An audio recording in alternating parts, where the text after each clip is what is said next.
For those who daily promote diversity, I would call upon them to respect diversity of opinion, which is the single most important form of diversity in a free and democratic society. I also lament, as I look back, that there was a time in America's history where you could be denied service in a restaurant based on the color of your skin.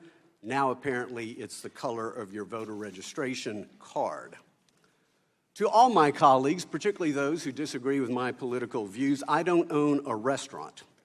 But if I owned a restaurant in Dallas, I want you to know you would be welcome there, and I'd be proud to be seen with you. If you come to Dallas, I'd be glad to take you to one. You can pick it, Tex-Mex or barbecue, take your pick. And as we eat, please know I would not yield you the moral high ground.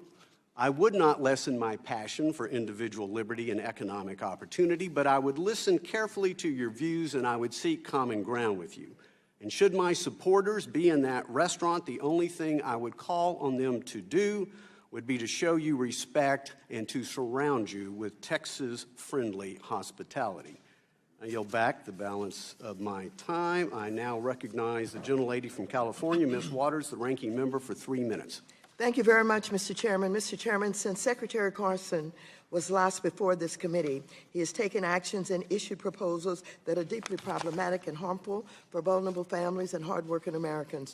He has released an outrageous plan that will triple rents for the lowest income households and put 1.7 million Americans at risk of eviction and homelessness. He's also embraced steep budget cuts to important programs. The Trump administration's latest budget request to Congress would cut HUD's budget by 24% compared to current levels and would eliminate the Community Development Block Grant and the Home Investment Partnerships Program. I'm also very concerned about the actions Secretary Carson has taken to undermine fair housing in this country. Secretary Carson has stopped the implementation of HUD's affirmatively furthering fair housing rule, which requires that federal agencies and recipients of federal housing funds take proactive steps to affirmatively further fair housing.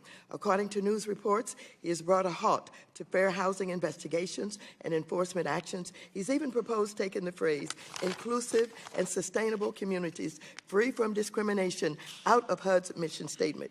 To address these harmful actions, I've introduced legislation to restore the fair housing protections that Secretary Carson and the Trump administration have eliminated. H.R. 6220, the Restoring Fair Housing Protections Eliminated by HUD Act of 2018, responds directly to each action that Secretary Carson has taken to undermine fair housing.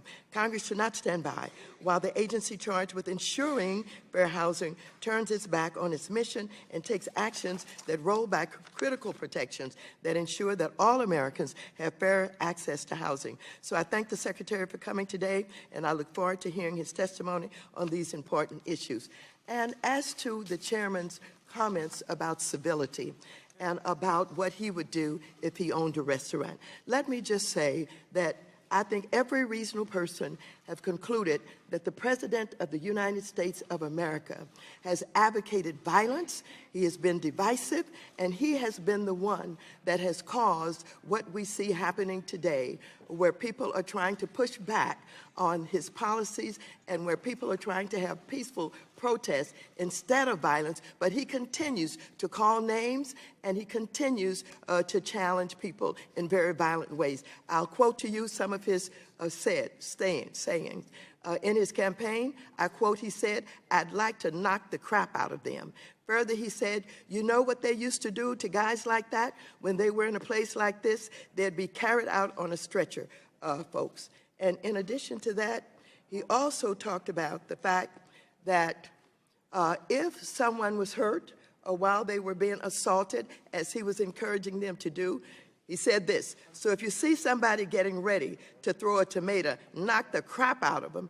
And would you? Seriously?" Trump said, "Okay, just knock the hell out. I promise I will pay for the legal fees. I promise, I promise." So, Mr. Chairman, if you want to talk about civility, you start with the President of the United States and you implore him not to continue to promote violence, not to continue to promote divisiveness, and then I think he would be a better example and people would follow a better example rather than get trapped into what he's advocating, which is pure violence. I yield back the balance of my time.